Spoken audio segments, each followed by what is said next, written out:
All right, welcome everybody. Thank you for coming today. I'm Adam Cole with Grant Park Academy of the Arts, and before we get started with today's interview, I'd like to say thank you to a couple of folks.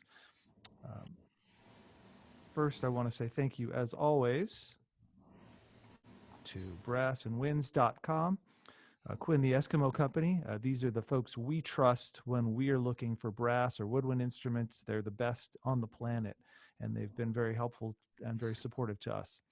And we also want to say hello to us. We are Grant Park Academy of the Arts at grantparkarts.com, and we strive for happy, healthy musicians, and come learn with us.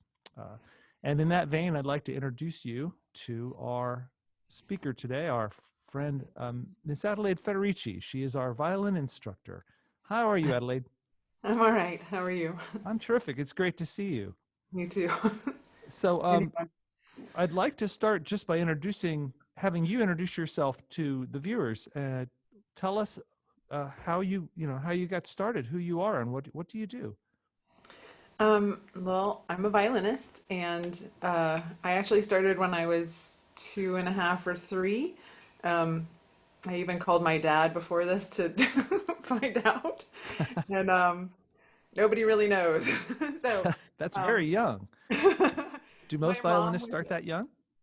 yes, Yeah. my mom was a violinist, violin teacher, and she had heard about the Suzuki Method and heard this young woman play who was in high school, Judith Starr, and she played Sibelius Violin Concerto, and my mom was just completely blown away by her playing, and you know, and then started reading about the philosophy and everything, and turns out Judith Starr's parents are like some of the most famous violin and piano pedagogues in the Suzuki like universe. And So she really got it. Yeah. so she was just, yeah. And so Bill Starr happened to be in Knoxville, Tennessee, and another woman from Japan, Hiroko Driver, was teaching there and was a teacher trainer. And so my mom would go up to Knoxville from Atlanta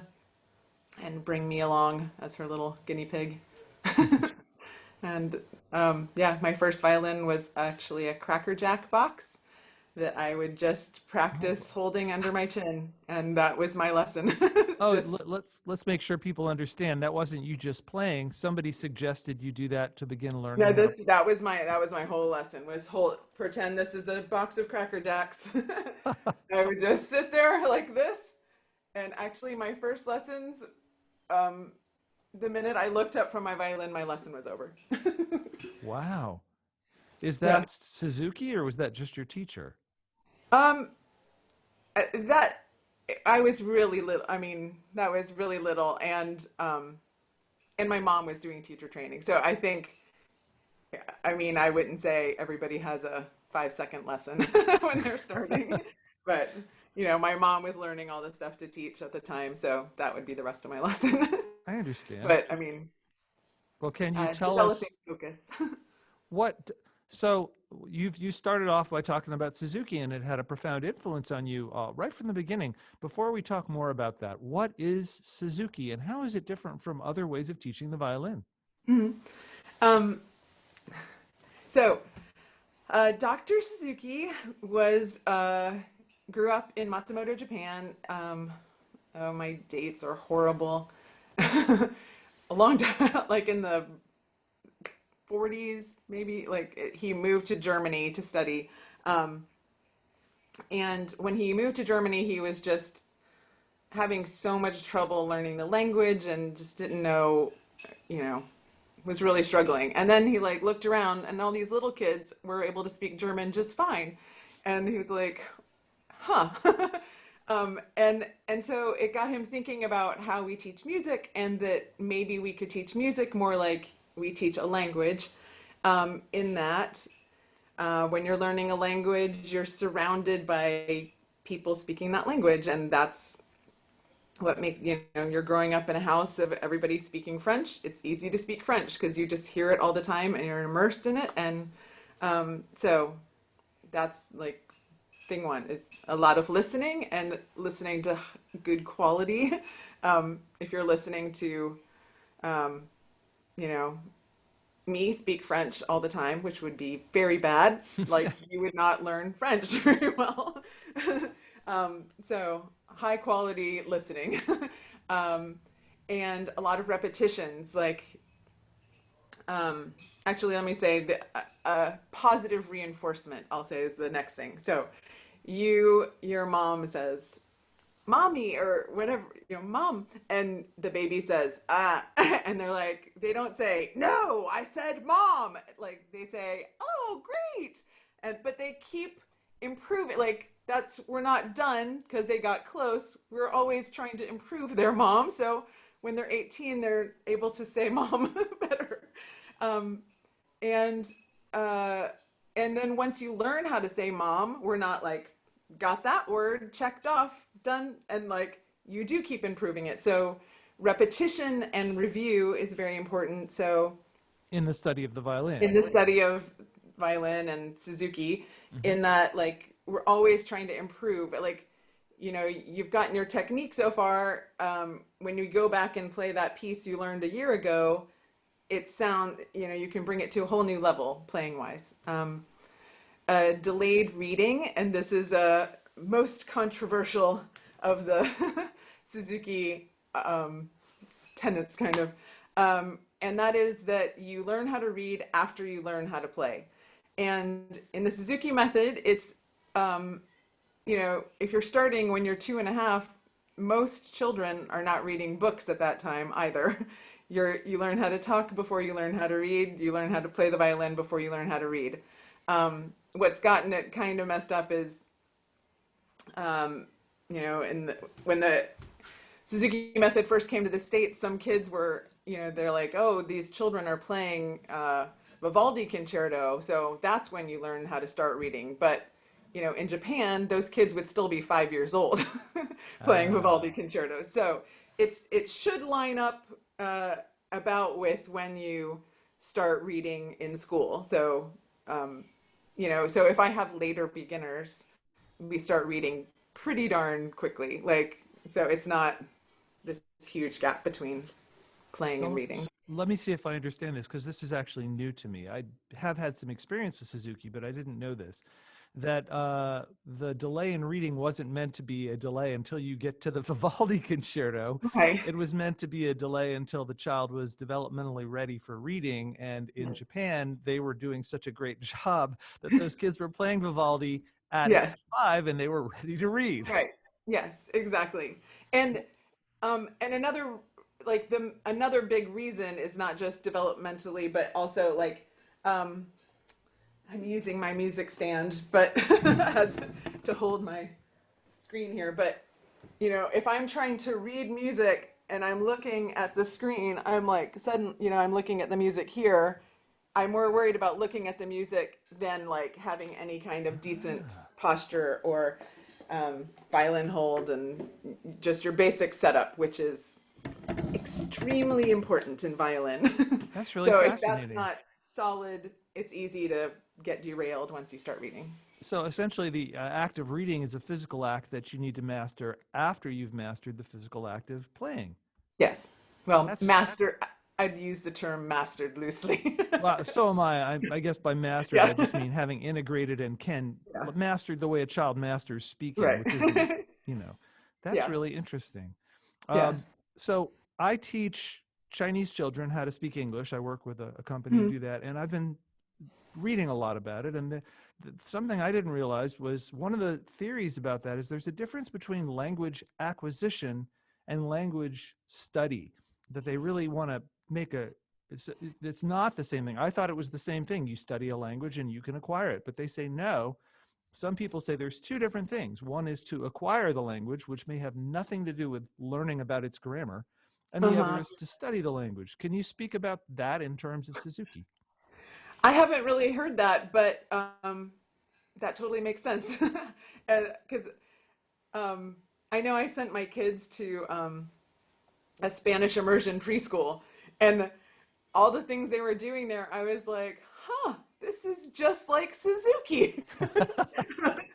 And I don't know why it blew my mind every time they'd come home and just be like randomly speaking Spanish. Like, my son had this really cute story where he was telling me about the Grinch, and he lived in a cave and he was only like 3, and he's like, and his his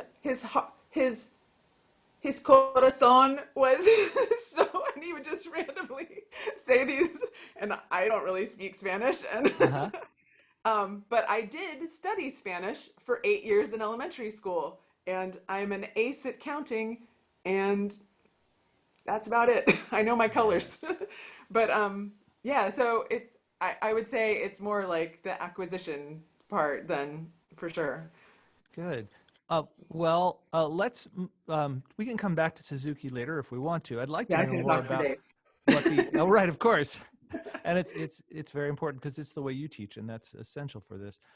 What would you like the average person to know about the violin in general? Um, are we talking like the average person who might be interested in playing the violin? Yeah, well, that's a good question. I hadn't thought about that, but maybe you could tell what would you like people who don't want to play the violin to know, just so when they're watching they have a sense? And also, what would you like people who are thinking about playing to know about it? Um, well, the string instruments are probably the closest to the human voice, which I think is just really awesome because I'm not much of a singer, but I grew up with a dad singer and my sister's a singer, and I just, there's something that's so emotional and like just really gets deep into your heart, I feel like, when you hear a string instrument, and singing, of course, but Mhm. and it's just like able to express such a range of colors and emotions, and so that's like the beauty of the string instrument. The hard thing is that it's not like setup, and technique is like just extremely important, and like finding that beautiful tone is, it does not come easily. And I'm still working to improve my sound always. And how do I, Well, who do you think? I mean, so piano, no offense to pianists, but and I know it's extremely hard. I did play piano for a very long time, but you can make a sound right away. Like Right, right. violin, there's like a long time before you're making a good sound. So patience is important. I was about to ask um, you, who's going to love the violin the most? What kind of person do you think would succeed on the violin? You might want to choose it. uh, there's a quote. I don't know who said it, but there's a book, and somebody in the Suzuki world coined this. It's you're never too old and rarely too young to twinkle, and that's kind of. I mean, I think anybody who enjoys the sound and like and has patience, like if you're wanting to go into your first lesson and come out ready to play a piece, the violin's not for you. Um, but it is like, it's loud enough to fill a concert hall or play outside, but it's quiet enough to be in an apartment. It's You can play all kinds of different music without wildly changing your technique for each one. You can play bluegrass or um, jazz or classical or rock, and so that's pretty cool. It's portable, Hmm. Well, which is very helpful. who might consider the viola as an alternate? Is that a good choice? Yeah, I'd say viola's very similar. When I was talking to my dad about like when I started. Um, it's hard for me to know, like, because I started so young, and lots of Suzuki kids start so young. It's like, well, my mom was a violinist, so that was convenient and handy, and that's what we had in the house. Whereas, like, I know friends of mine, they have a piano in their living room, so why not start our kids on piano? Or Right. so um, if we're talking older kids, like probably viola is more mellow. Um, you don't get to play the melody as much in orchestra, which my sister-in-law is a violist, and she was not cool with that when she got to orchestra. And I mean, she we went to college together, and Uh-huh. she she always kind of regretted picking viola because she Mhm. always wanted to have the violin part. um, Well, cello is also awesome. It's not quite as portable, but right, right. uh, cello has, in my opinion, the most soulful of the string instruments sound wise. Well, I'd like to speak up for the viola just a second, and you can corroborate or you can tell me I'm off base. But the viola is different from the violin and the cello in its when you say it's more mellow, it's got a sound that's actually more easily covered up, and that isn't Mhm. really a detriment because the role it serves in the string quartet or the orchestra is really to fill a hole.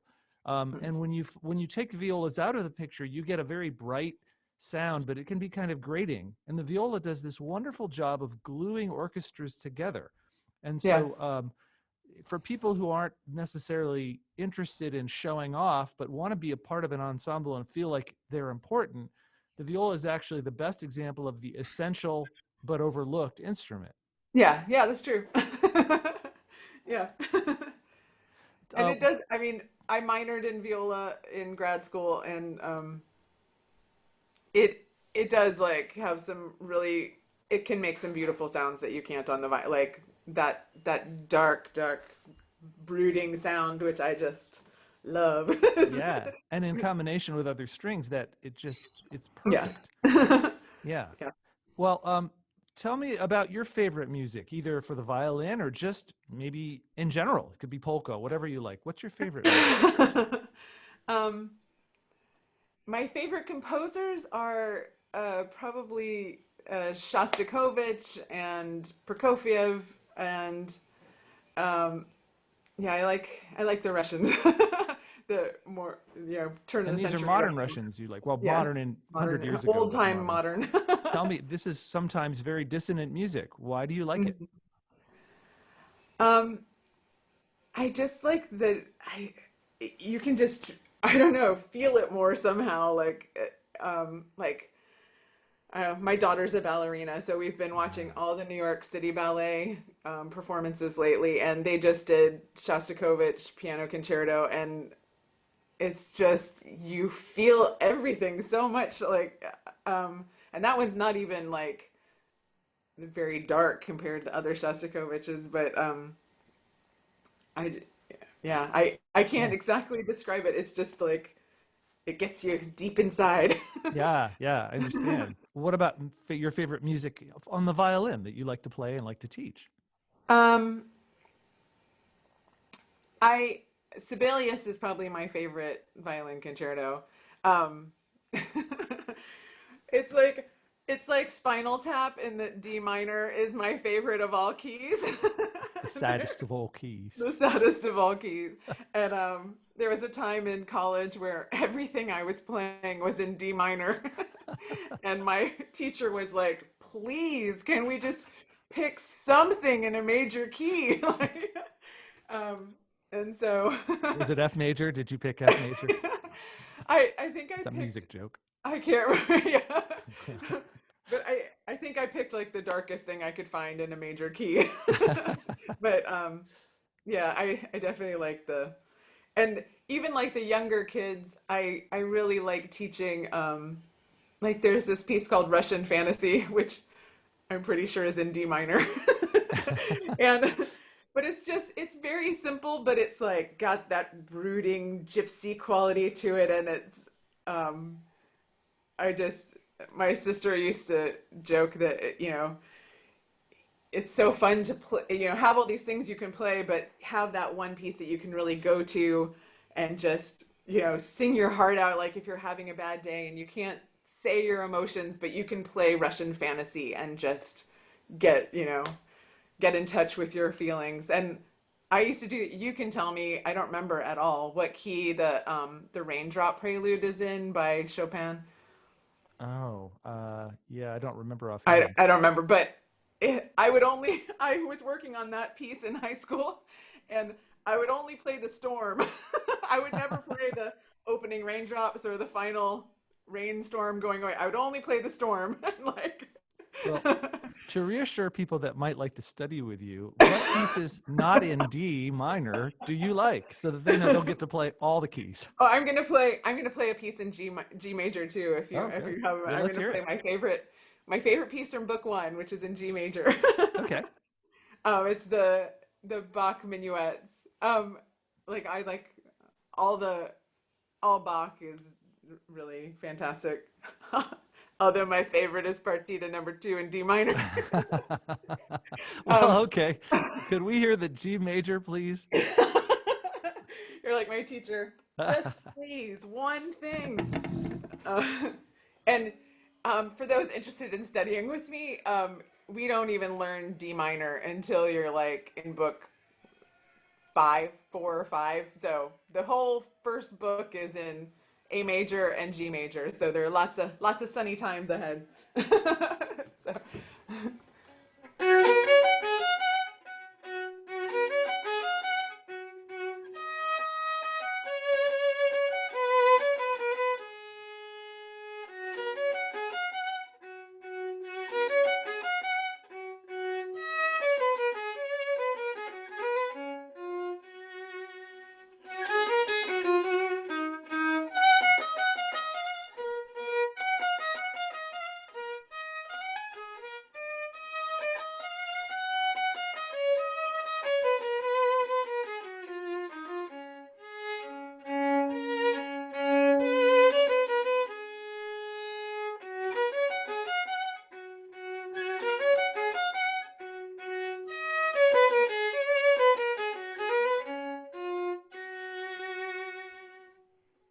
Oh, thank you so much.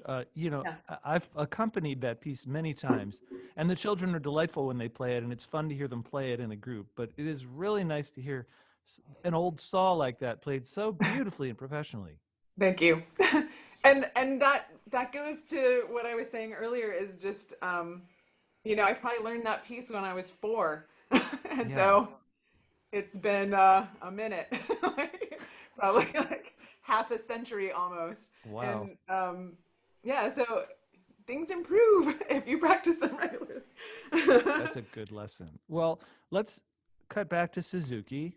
And Sorry just, about that. no, that's okay. Briefly, if you could talk about your approach to teaching. I know you've already talked quite a bit about Suzuki, but you personally, your approach to teaching.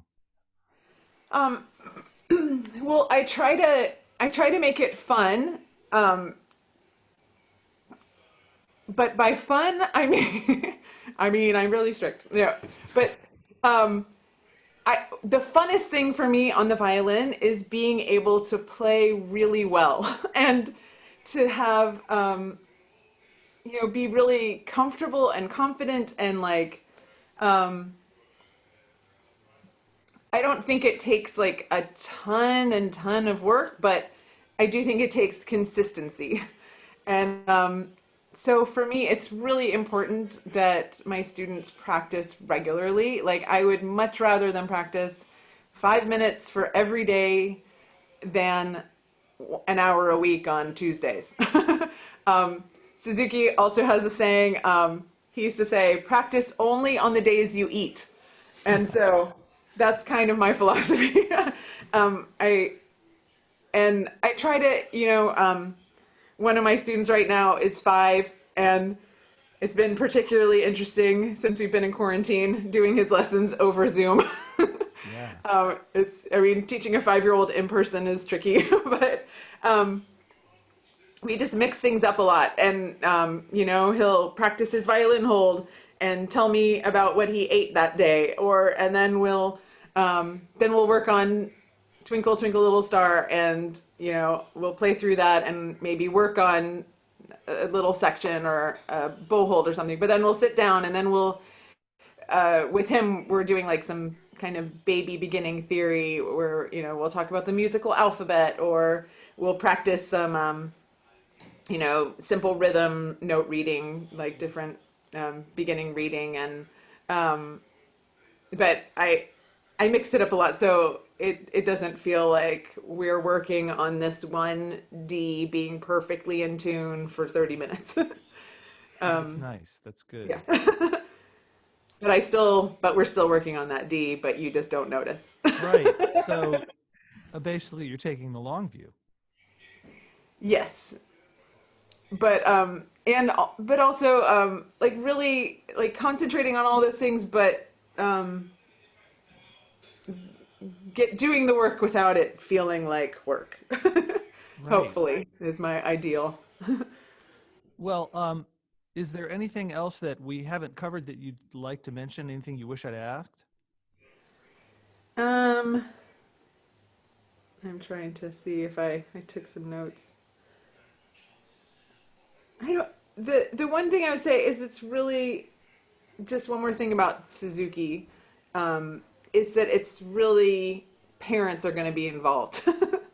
That's the one, because they're kind of the at-home teachers, and I know lots of people are like, well, I've never played the violin, I'm not musical at all. It's like not but you basically just do your lesson at home with so I teach my little 5-year-old. We have our lesson, and the mom takes notes, and then at home she just does the same routine that we did in our lesson, and that's their at home practice. So um, it's not as overwhelming as it feels. The parents don't have to be master violinists. They can just help in the way that Yes. helps the child. Yeah. That's good Yes. to know. Okay. Well, what a pleasure. We're so lucky to have you with us. Thank Thank you, you. I'm lucky to be Adelaide. there. Yes. Uh, Thank you also to everybody watching. Once again, I want to remind you that we're at www.grantparkarts.com, and you can reach me at that website if you have any questions, Adam at grantparkarts.com. Thanks again. Our next interview is going to be with our jazz piano instructor, Mr. Nick Rosen, and we hope you'll join us for that. Have a great day, everybody. Thank you very much. Bye-bye. Thank you. Bye.